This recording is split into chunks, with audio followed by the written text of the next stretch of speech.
allegiance. I pledge allegiance to the flag of the United States of America and to the republic for which it stands, one nation, under God, indivisible, with liberty and justice for all.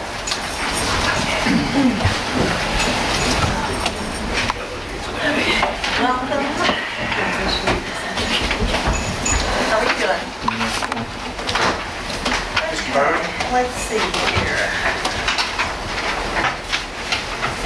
Do I have a motion to accept the agenda? Motion. Second. Discussion. On the agenda before you were items to go into the consent agenda and acceptance and releases of students. Any other items? Also, the financial report was given. All in favor of accepting with the additions? Before we go to executive session, could we have just an information, I'll give you an update on the law? Prior to executive? Yes, just a quick update on enrollment. Okay. Any others? Motion? Motion. Second? Second. All in favor? All opposed? Do I have a motion to accept the minutes of August 9th? Motion. Second. Discussion? All in favor? All opposed? Do I have a motion to accept the consent agenda as presented? Motion. Second? Second. Discussion? All in favor? Aye. All opposed? Do I have a motion to accept the military wage? Do I have a motion to accept the recommendation for the active duty military to be exempt from tuition burden? I have a motion. Second? Okay, I want to further I explain can say that. discussion. No, I want to further expand the motion. Okay? I make the motion that we accept the superintendent's recommendation in addition to put this into a standard policy.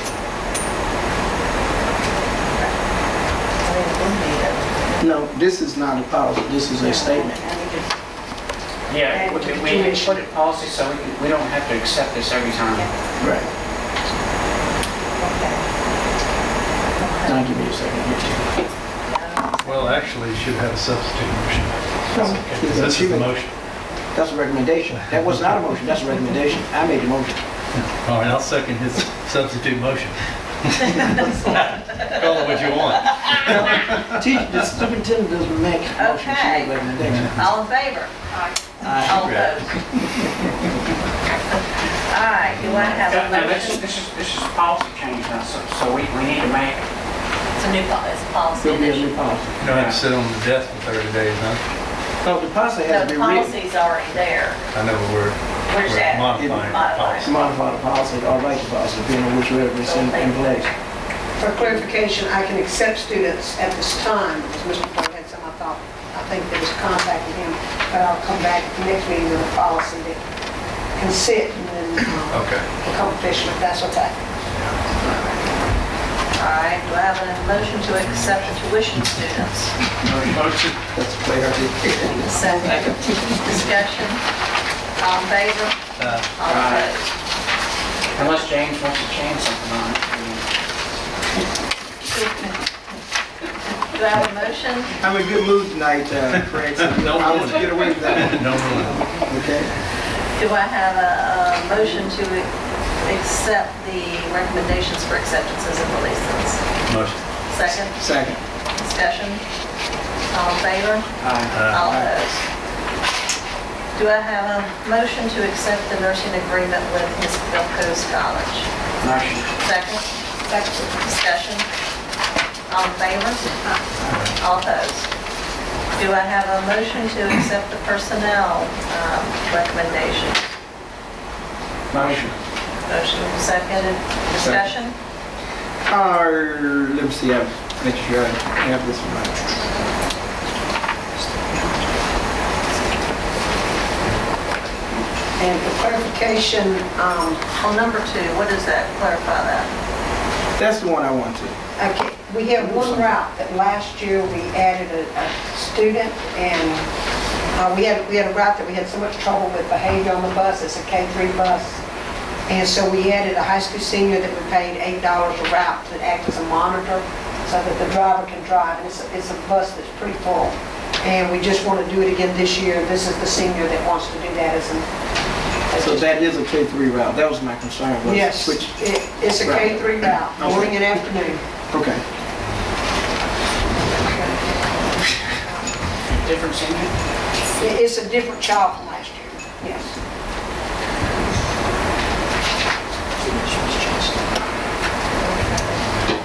Any other discussion? All in favor? Aye. All opposed? Information from Carolyn. Just to let the board know, current enrollment as of today is 2,915 students. Last year, our second and third month enrollment, the average for the first and second month was 2,750. So a little over 150 students above that average. The key is going to be how many students we average in October, November attendance. But we're looking at, a nice gain there. And all of the principals and the PTOs are working with us to try to increase that enrollment so that students know to be here those 2 months. Could we also get an update like we had per school, the classes, the volume? I know that one of the county schools were inundated at one of their schools, and they are bringing in 5 portable buildings for their elementary school. We have not reached that. We added the kindergarten class at Quarles this last week. With the addition of a class and leveling the classes, we now have, I believe it's 24 in each kindergarten class there. We were up at over 30. The kindergarten enrollment keeps going up. So even with adding a teacher, you're 24 in the room. Our other grades, at the lower grades, Quarles averages 25 in each first grade room. They have 4 classes.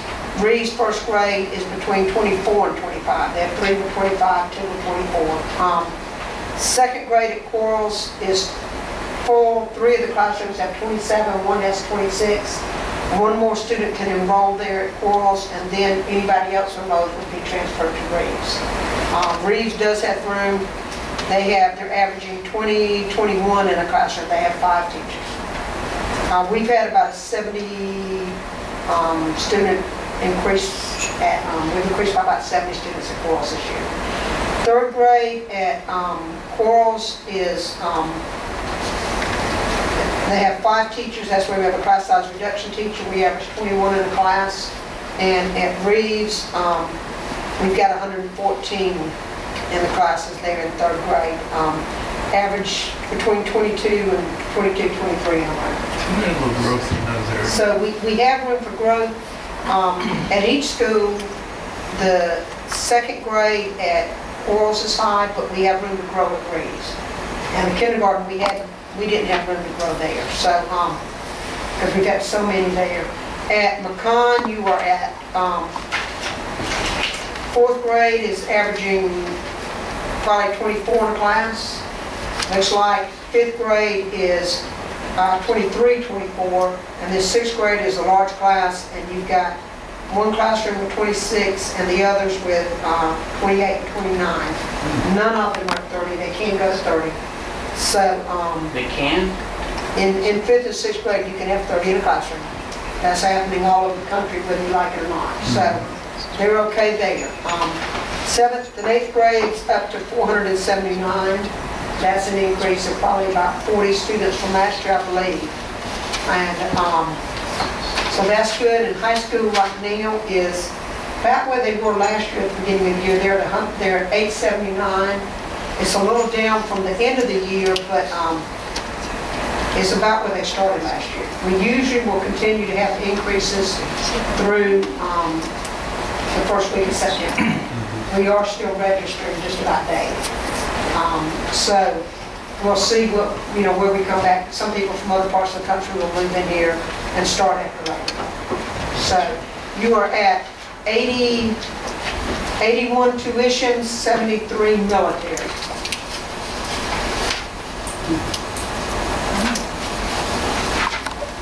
And that is 50 over where you were, 52 over where you were at the end of the year last year. So that's good, because a lot of these last year, remember, we kept increasing all during the year. So that's good. The key is getting them in for the beginning of the year. Okay? And with the moves that we made, I'll just tell you this. We added the teacher, we replaced the teacher that resigned last meeting at Quarles. We added a teacher, we replaced that teacher and added a teacher. The net cost of the difference to the district, the net difference on those teachers is an addition of $24,498. So that's what that additional teacher costs. We moved an assistant from middle school, the one assistant they had, we moved into the kindergarten classroom because, as I told you, we could not use the second grades because of Title I. We would have lost that money, and it would have cost a lot more to do that. So we moved that assistant. We added an assistant at the middle school for 3 periods a day. The cost of that, the no benefits, 3 periods a day, so it's $4,900 for the year, and it's only the student days. But when we did that, we picked up, I told you, as we put Ms. Griffith back in the 2 vocational classes, we're picking up an additional $5,200 in vocational funds. So we're coming out ahead there. So we looked at everything and we did everything to make it work. Well, we appreciate that, because we realize the I appreciate the help of the whole strengths staff, that we put on y'all. looking at everything. Yeah. But, we accomplished it and it's working, so we just have to guard every penny like that. And Dr. Holland has been working with the federal programs budget, and now that he's gotten that in, and would you like to tell him, because probably at the next meeting, we'll be coming in changing our class size reduction teacher, so if you'd like to tell him about that, because that's going to save us some money. Yeah, well, originally when Dr. Hamilton started, they asked us to rebudget at 85%, and we were cutting an additional probably $60,000 between Title I and Title II for that.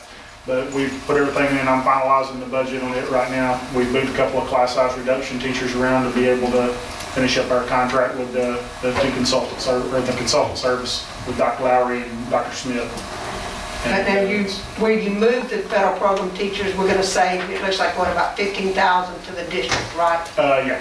So when we change those next month, that's why. We could go with someone with more experience and pay out a title, I think, that will save us money. So they've been reworking that and looking at it.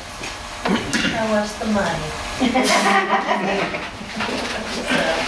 All right, do I have a motion to consider going in executive session? Second. Are you on a motion? We'll tell you when To come out of it, do I have a second to come out of executive session? Any other discussion, any other? Okay, adjourned. Good job.